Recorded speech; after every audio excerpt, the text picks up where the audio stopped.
let me show you some tricks about inserting and changing your needles. So number one, yes, you need to change your needle. And number two, there's actually quite a few different needles, here we go, that are set up for different thicknesses of thread. Yes, if you are using a thicker thread, you need a bigger needle. Thinner thread, smaller needle, but also needles are matched up with your fabric thickness. So if you have something lighter weight, you want a smaller number. Something heavier, you want a bigger number.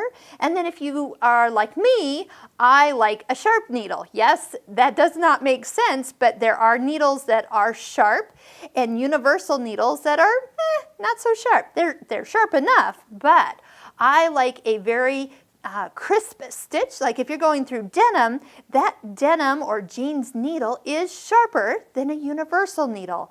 So most of the time when I'm sewing, I like an extra sharp needle. Not just a jeans needle, but there are top stitch needles, quilting needles, microtex needles. We'll put a link in right here. If you click on this little eye that's popping up, that will link you over to our needle videos, and you can learn more about needles. But it really makes a difference when you're sewing to have the right needle for the fabric and the right needle for the thread. So taking them in and out, if you have any troubles, you can first start by lowering the presser foot, and then you can use the multi-purpose tool that came with your machine because it's got that little hole.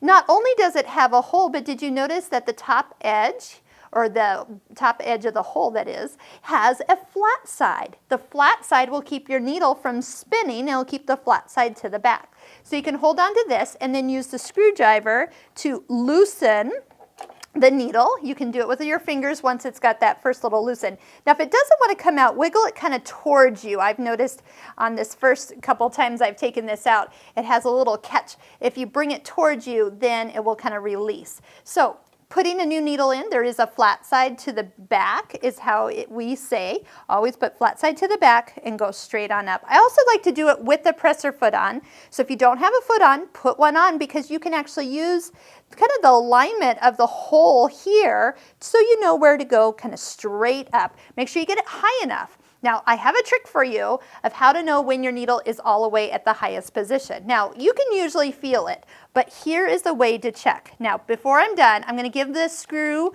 just a little bit of tighten. Not a lot, just enough so that beyond your fingers tightening it, it has just a little bit of a firm grip on that needle so it doesn't fall out while you're sewing. So if it falls out, you know you didn't get it tight enough.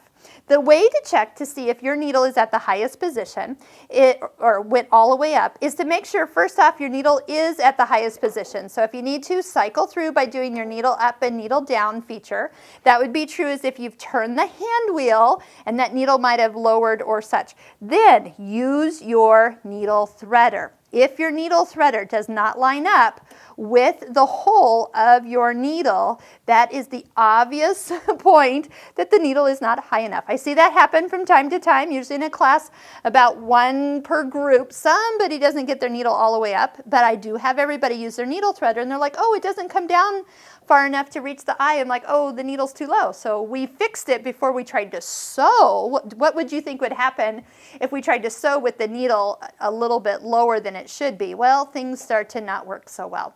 So that's a great way to just double check that you have your needle inserted all the way.